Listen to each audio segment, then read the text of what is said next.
მოგესალმებით ყველას. დღეს დაგიბრუნდით ძალიან საინტერესო ვიდეოთი. დღეს ვისაუბრებ GLP-1 რეცეპტორის აგონისტებზე, ტიპი 1 დიაბეტის დროს და მის გამოყენებაზე ტიპი 1 დიაბეტის დროს.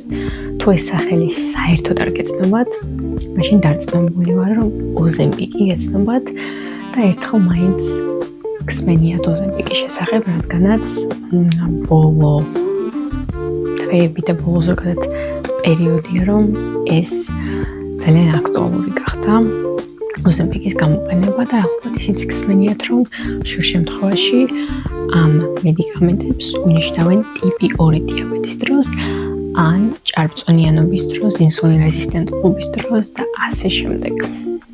და საინტერესოა, რა კავშირი აქვს საერთოდ ამას ტიპი 1 დიაბეტთან.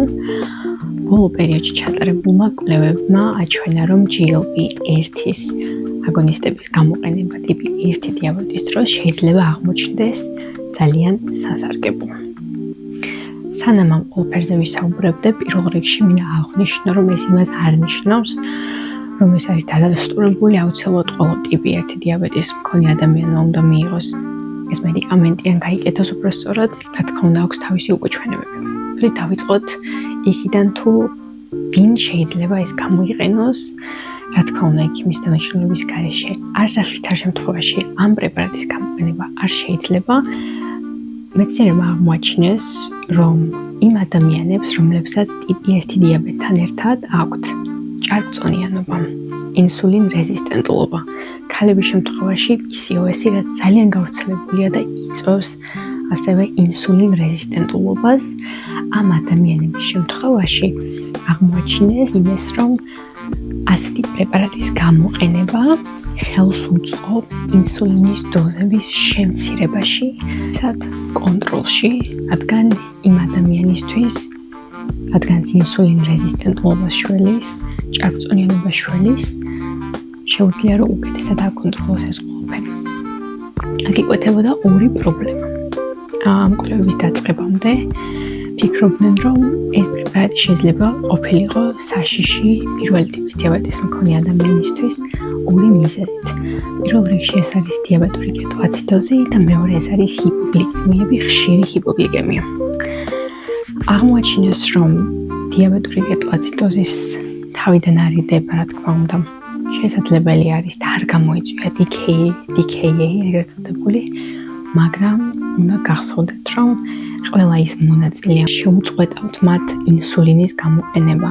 ანუ ინსულინს მაინც იყენებდნენ, ინსულინი არის შეუცვლელი, არც ერთ პრეპარატს არავითარ შემთხვევაში არ შეუძლია ინსულინის ჩანაცვლება, მაგრამ დაინახეს შედეგი გლიკოზირებულში, ანუ A1C და ასევე დაინახეს შედეგი ინსულინის დოზების დაკლებით.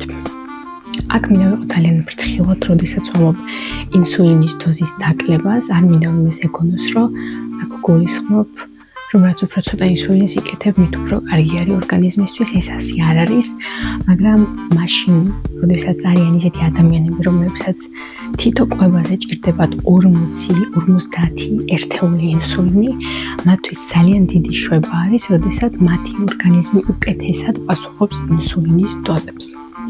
მოდი ახლა გადავიდეთ მეორე პრობლემაზე, რაც იკვეთებოდა, ეს არის ჰიპოგლიკემია.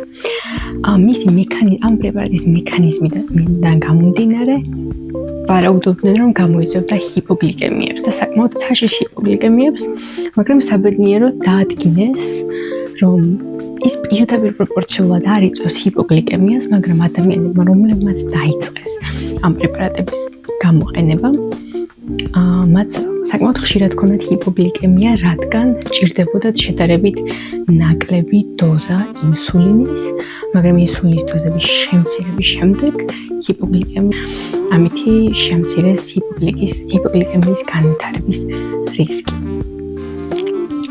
მინდა კიდევ ერთხელ აღვნიშნო, რომ ამ პრეპარატებს ასევე აქვთ საკმაოდ ცუდი და რთული უკუჩვენებები, მაგრამ ადამიანებს, რა თქმა უნდა, აუცილებელი არის ექიმთან კონსულტაცია. ექიმთან კონსულტაციის გარეშე ამ პრეპარატის გაკეთება და მის დაწყება არის რადიკალურად დაუშვებელი, მაგრამ ჩემი აზრით ეს არის ძალიან კარგი ინფორმაცია, რადგან ძალიან ბევრ ადამიანს, ვინც ინსულინ ტიპი 1 დიაბეტთან ერთად აქვს ინსულინ რეზისტენტობა. ეს ინფორმაცია შეიძლება ძალიან დაეხმაროს. მადლობა ყურადღებისთვის.